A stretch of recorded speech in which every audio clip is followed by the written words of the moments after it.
Okay, what's going on, guys? Shalom. I'm out here in Elk Ridge, Maryland by BWI today. Um, I just want to get out the house. Sometimes in my experience with the whole spiritual targeting, when you leave in inclement weather like rain and snow, um, it benefits you because two reasons. Um, Most people don't like driving in the rain or inclement weather, um, and especially on the holiday. Especially on the holiday. Um, so I found a spot that I've known of, but I choose to not use it frequently because, you know, when you use certain spots, what they tend to do is, you know, um, make that non-accessible. So I found a place that's not on private property that is a dead end. I guess it's used as a U-turn. Um, and I've just been sitting here for a couple of minutes, and they've had, the average rated white vehicles. They've had the tractor trailers. They've had shuttle vehicles, along with other vehicles just coming, passing by. And the great thing about the dead end is that it's a dead end, so it's redundant for them to be able to go behind you and turn around because you can just sit there and they can move. So they they're aggravated because they can't move you. They can't really be in your vicinity. I was parked over there by the stop sign,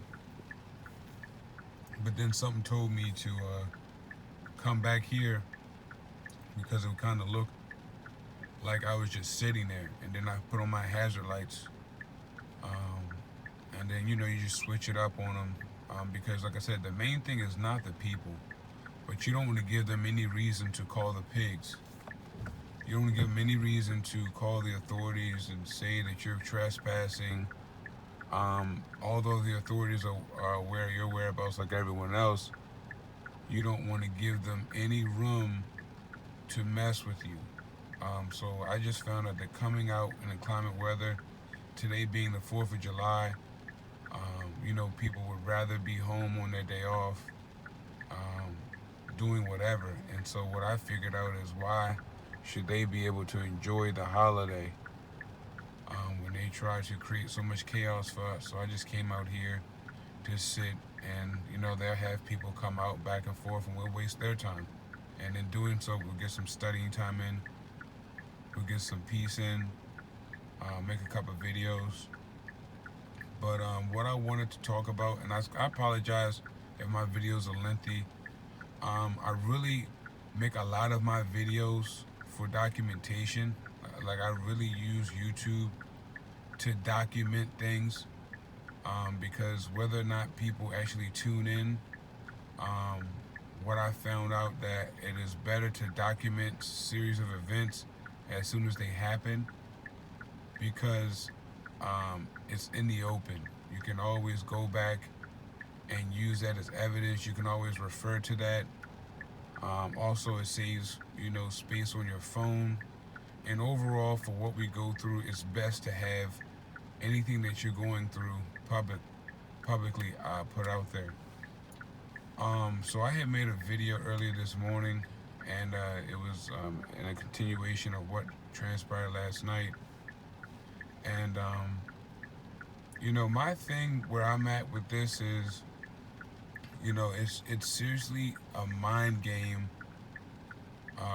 going on here in this phenomenon. And the reason why I say that is because, it is sick, man. It's sinister how these people can straight up look you in the, well, they can't look you in the face, but how they can, quote unquote, look you in the face and tell you that you need help, and you're the reason why your life is how it is, and you deserve whatever you think you're going through.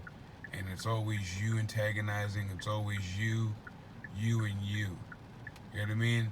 And I understand that we're dealing with demons and we're dealing with narcissists, but again, it's just mind-boggling, and not so much from the outside. When you talk to a random person, what I've kind of summed up is, believe it or not, guys, we live in this Babylon, and Babylon doesn't owe us anything. You know what I mean? So you got to think about it like these people don't owe you anything.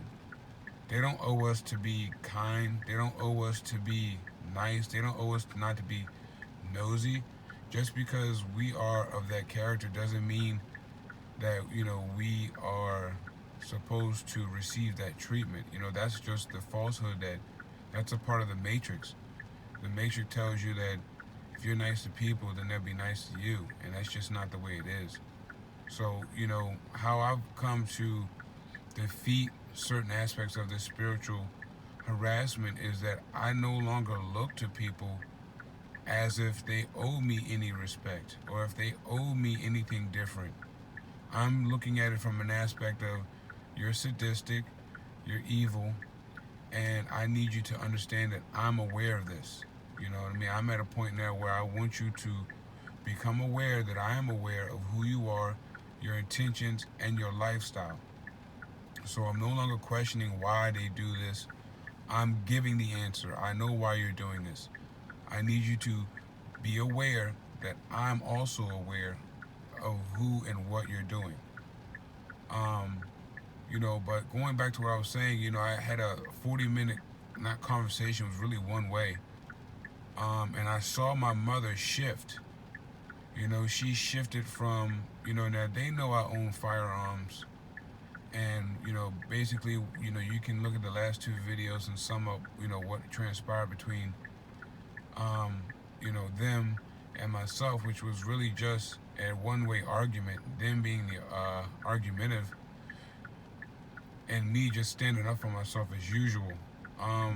But there was a situation, man, where when I came in the house about 4 o'clock this morning, and I kind of just sat on the steps leading upstairs.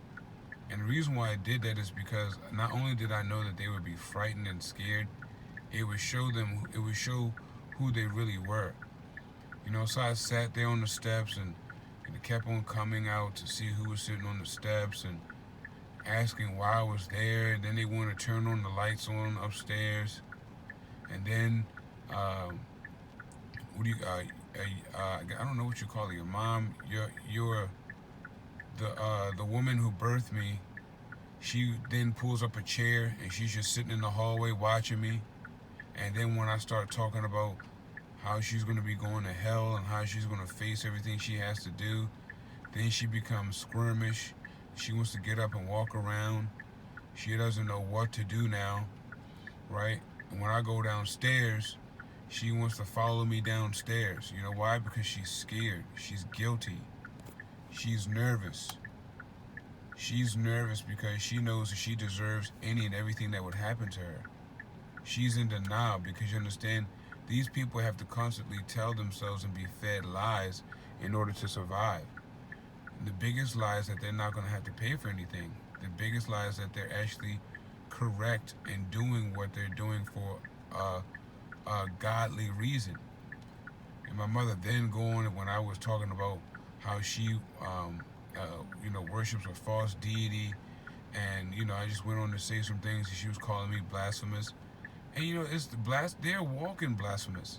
You understand? These people are walking blasphemous. These people talk so much junk, and then they cry, whine, and hide under the covers when it's time to be confronted. You know what I mean? These people really believe in that religion. You can tell them about, and the one thing that one brother was saying is that when you tell them certain things, you already know, and you would be naive to think that they don't know. So that's why I'm no longer informing them with anything. I'm telling them so that they become aware that I'm aware of what they're doing and why they're doing it. So just to see her sit there and shift in energy, right, from being so hostile and talking about the police, because everything is intimidation, everything is fear. So, they have this big thing where they want you to believe that the police is going to be after you, and they call the police like they have so much evidence. And once you conquer that, once you give them facts and proof as to why that will never happen and why what they're saying is ludicrous, then they want to go into being quiet and they want to go in here and try to threaten you and take certain things away from you, or so on and so forth. And then it goes into they want to be your friend. So they're narcissists because first they're all hostile, they're combative, they want to talk to you all evil and pompous and haughty. Then it goes into the stage where they would become little children. They would mock you, right? Mock you, don't want to listen, they want to make noise. My mother wants to put her hands up, want to make noise like little kids. Like, you know how little kids make noise when they don't want to hear nothing? She does that. And then after that, if that doesn't work, then she wants to be nice. Oh, hand me the remote. Turn the TV on, please. You know what I mean? Like I said, you know what I mean? Then they want to start talking like little babies, little children. You know what I mean? These people are sick in the head. When I told her about her father, which would be my grandfather, being a 33rd Mason, and about me knowing the checker tiles that he has in his house, the checker tiles that my parents have in their house that they recently got replaced, right? But when the house was built, they had when we were little growing up, we had these checker tiles in the bathroom and on the floor downstairs in the dining room. The tile was checkered. My grandfather in his house, he has checkered tiles in his bathroom. And he had it in the kitchen. And, you know, just me knowing who he was and him being prominent in Maryland, between school and religion, and me understanding, becoming aware rather, how, you know, you can only obtain a certain status based on your cooperation and your indoctrination. And, you know, they don't want to hear none of that, man. They don't want to hear, even when you talk to them about death, you talk about them being in the casket and that embalming fluid, that formaldehyde. You know, they shake it off, bro. It's like they are masters at shaking off the truth. You know, whether it's the possession or it's something that they have that we just don't possess. And I really think it's the brainwashing spiritually that really takes over their mind. When anytime they are able to hear the truth and they can immediately eradicate it based on opinions, it's never facts. They've never presented facts to me. It's always been opinions. And as soon as that happens, or they hear facts, it's amazing to me how quickly they can eradicate everything you've said. How it just all chalks up to you being crazy. They never have an answer. They never have a response. Nothing logical, right? All they want to do is argue. All they want to do is get you riled up. You know, but one thing I told them yesterday, and I told them on recording, I said, you guys will never push me to the point where I put my hands on you. I said, you will never push me to the point where I physically harm you. And the reason why I said that is because I wanted to record it. You know, sometimes we don't say things we mean, and sometimes we do. But when you say it and you have a recording, then you can play on the words that you meant to play off of. You're setting yourself up. You know, it's like basketball, or I forgot what sport where you're setting up for the or it's tennis, like tennis where you're doing the next set. So, you know, a lot of times you have to play the game, and when you realize that you're playing a game, it's easier to combat the game. You know, it's easy to defeat a game that you don't know. That's why they say knowing is half the battle. Because when you are aware, then you know what to do, what not to do, how to move, and how not to move. And so, you know, it's just mind-boggling with your parents, man, how they can, you know, but I really think it's the hatred that they have for you, right? It's the hatred that you are not who they are, you are not the world, that you don't have issues like they have issues, that you're not easily manipulated, you can't be controlled. Right? I honestly believe that it's that situation that allows them to hate you. It's because they know what they've done and they know they're not going to get away with it. And they're mad because you're still here. You know what I mean? It's really a sadistic level, a sadistic state that they're on.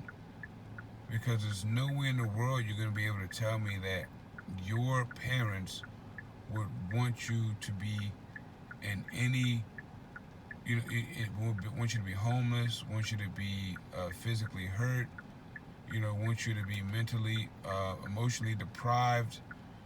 It's no way, but then you have to go back to the matrix and understand that everything you've been taught, those ballpark commercials, those Six Flag commercials, is all a joke. Because all the families are like this. This is America. America's narcissists. So are the people there. There's no family out here that really has genuine love for one another. They kind of all just go with the flow for the best of their ability. But, that's what I wanted to touch on in this video. Was just, the narcissistic aspect of it all and how these people are able to be manipulated in almost milliseconds. It's almost while you're talking and telling the truth, they have Satan in their ear filtering out the truth with lies. And they're believing the lies because America's all about what feels good. That's why everything they have in America is about feel good. It's about sex, drugs, money. Right? America's not about suffering. The suffering is what you hear and you see minutely, but primarily it's all about what can make you feel good. It's about what can make you feel good. You saw that Morano sitting there. They wanted attention. They wanted me to draw my conversation from what I was talking about to them, but I wasn't. I just waited for them to leave. You hunk your horn, and that's like a big fuck you. It's even worse than the middle finger.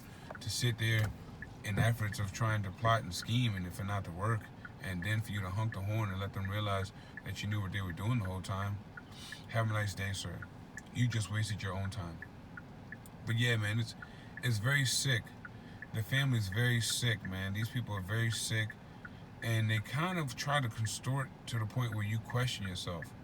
Like, that's what they want you to do. They want you to get to a point where you question your own sanity, where you question whether or not you're going through this. But see, it doesn't work like that, because if they really want you to question your sanity, then when you travel out, you wouldn't have the theater. They wouldn't do the street theater. Like, so, it's not like they don't want you to question, because it's redundant, right? It's redundant for you to tell me I'm crazy, I don't know what I'm talking about, and then for me to come on my house and then see the same thing I just saw. The same thing that everyone else is going through who's going through it. That's not how you get someone to not believe what they're going through. How you get someone not to believe what they're going through is you try to manipulate them into believe that they're not going through it, and then you take the theatrics away from them. Yes, you remove the theatrics for a couple of days, whether it's 1, 2, 3 days, and you have that person getting comfortable to not being harassed, and then you bring it in. See, that's why they don't really know how to torture, because we are better than that, because it takes common sense to actually torture someone, and they don't have common sense. They're just evil. They come up with their own ideas, and they're shitty. That's why we're still here and we combat them daily. But if you really want someone to go insane, you would do the street theater, you would do the harassment, and then you would wait 3 or 4 days, and then you would pick it up and pick it up again. Because why? Then this person doesn't know, because there's a lapse. There's a lapse in the harassment, which would allow that person to then question whether or not what he's going through is real, because it's not happening to him every day. But when you do repetition and you're strong-minded and you're critical thinking like we are, then, if you see the same thing every day, it's like, if it's a duck, it quacks like a duck. If it looks like a duck, talks like a duck, it's a duck. And that's what we have in this situation. They're constantly,